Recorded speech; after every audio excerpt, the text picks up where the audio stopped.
Iran, America, Israel ನಡುವಿನ ಯುದ್ಧ ಮತ್ತೊಂದು ಹಂತಕ್ಕೆ ಹೋಗ್ತಾ ಇದೆ. ಸಂಧಾನಕ್ಕೆ ಓಕೆ ಅಂದಿದ್ದ ಟ್ರಂಪ್ ಮತ್ತೆ ಇರಾನ್ ಮೇಲೆ ಅಟ್ಯಾಕ್ ಮಾಡಿದ್ದಾರೆ. ಬೃಹತ್ ಸೇತುವೆಯನ್ನ ಧ್ವಂಸ ಮಾಡಿದ್ದು, ಇದಕ್ಕೆ ಇರಾನ್ ಕೂಡ ಖಡಕ್ ತಿರುಗೇಟು ಕೊಟ್ಟಿದೆ. ಒಂದು ಸೇತುವೆಗೆ 8 ಸೇತುವೆ ಹೊಡೆದುರುಳಿಸ್ತೀವಿ ಅಂದಿದ್ದು ಟ್ರಂಪ್ ತಲ್ಲಣಗೊಂಡಿದ್ದಾರೆ.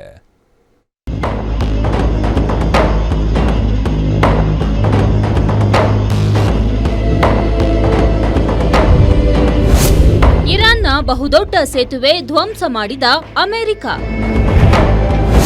ಟೆಹ್ರಾನ್ ಕರಾಜ್ ನಡುವಿನ ಸಂಪರ್ಕ ಕಟ್. ದಾಳಿ ವಿಡಿಯೋ ಹಂಚಿಕೊಂಡು Trump warning. America, Iran, Israel ನಡುವೆ ಯುದ್ಧ ಮುಗಿಯೋದು ಸದ್ಯಕ್ಕೆ ಡೌಟ್ ಅಂತ ಹೇಳಲಾಗ್ತಿದೆ. ಮೊನ್ನೆ ತಾನೇ ಅಮೆರಿಕ ಇರಾನ್ ಜೊತೆ ಸಂಧಾನ ಮಾತುಕತೆಗೆ ಟ್ರೈ ಮಾಡ್ತಿದ್ದೀವಿ ಅಂತ ಹೇಳಿತ್ತು.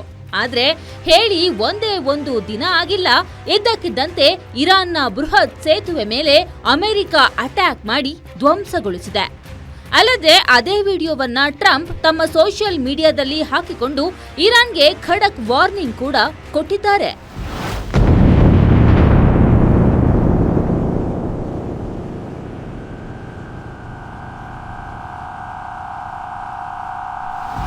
ಇರಾನ್ನ ಟೆಹ್ರಾನ್ ಹಾಗೂ ಕರಾಜ್ ನಡುವೆ ಸಂಪರ್ಕ ಕಲ್ಪಿಸುವ B1 ಸೇತುವೆಯ ಮೇಲೆ ಅಮೆರಿಕ, ಇಸ್ರೇಲ್ ಜಂಟಿ ದಾಳಿ ನಡೆಸಿದ್ದು, ಈ ಕ್ಷಿಪಣಿಗಳು ಸೇತುವೆಯ ಮಧ್ಯಭಾಗಕ್ಕೆ 2 ಬಾರಿ ಡಿಕ್ಕಿ ಹೊಡೆದಿದೆ. ಈ ಅಟ್ಯಾಕ್ನಲ್ಲಿ 8 ಜನರು ಸಾವನ್ನಪ್ಪಿದ್ದು 95 ಜನರು ಗಾಯಗೊಂಡಿದ್ದಾರೆ ಎಂದು ವರದಿಯಾಗಿದೆ.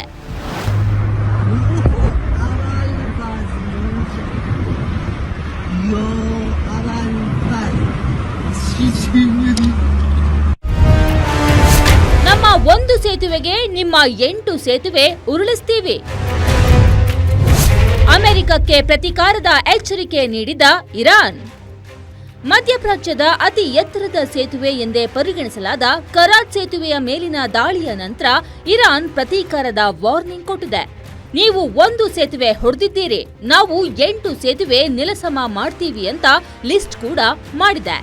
ಇದರಲ್ಲಿ ಕುವೈಟ್ನ 36 ಕಿಲೋಮೀಟರ್ ಉದ್ದದ ಶೇಖ್ ಜಾಬರ್ ಅಲ್ ಅಹಮದ್ ಅಲ್ ಸಬಾ ಸೇತುವೆಯೂ ಸೇರಿದೆ.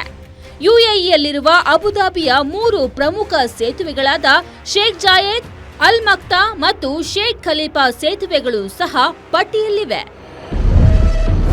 ಕುವೈಟ್ನ ತೈಲ ಘಟಕದ ಮೇಲೆ ಇರಾನ್ ಅಟ್ಯಾಕ್. ಇರಾನ್ನ ವಿದ್ಯುತ್ ಸ್ಥಾವರಗಳನ್ನ ಧ್ವಂಸಗೊಳಿಸೋ ಎಚ್ಚರಿಕೆಯನ್ನ ಅಮೆರಿಕ ನೀಡಿದೆ. ಜಸ್ಟ್ ವಾರ್ನಿಂಗ್ ಕೊಡ್ತಿದ್ದಂತೆ ಇರಾನ್ ಕೂಡ ಶಾಕ್ ಕೊಟ್ಟಿದ್ದಾರೆ. ಕುವೈಟ್ನ ಪ್ರಮುಖ ತೈಲ ಸಂಸ್ಕರಣಾಗಾರ ಮೀನಾ ಅಲ್ ಅಹಮದಿ ಮೇಲೆ ಇರಾನ್ ಡ್ರೋನ್ ದಾಳಿ ನಡೆಸಿದೆ. ಇದರ ಪರಿಣಾಮವಾಗಿ ಹಲವಾರು ಘಟಕಗಳಲ್ಲಿ ಬೆಂಕಿ ಕಾಣಿಸಿಕೊಂಡಿದೆ.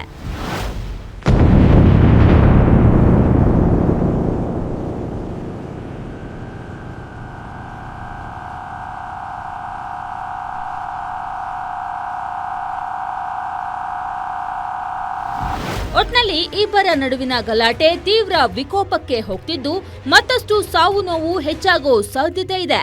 ಇರಾನ್ ಪ್ರತೀಕಾರಕ್ಕೆ ನಿಂತಿದ್ದು, ಮುಂದೆ ಮತ್ತೊಂದು ಹಂತಕ್ಕೆ ಯುದ್ಧ ಹೋಗೋ ಎಲ್ಲಾ ಲಕ್ಷಣಗಳು ಕಾಣ್ತಿದೆ. News desk, guarantee news.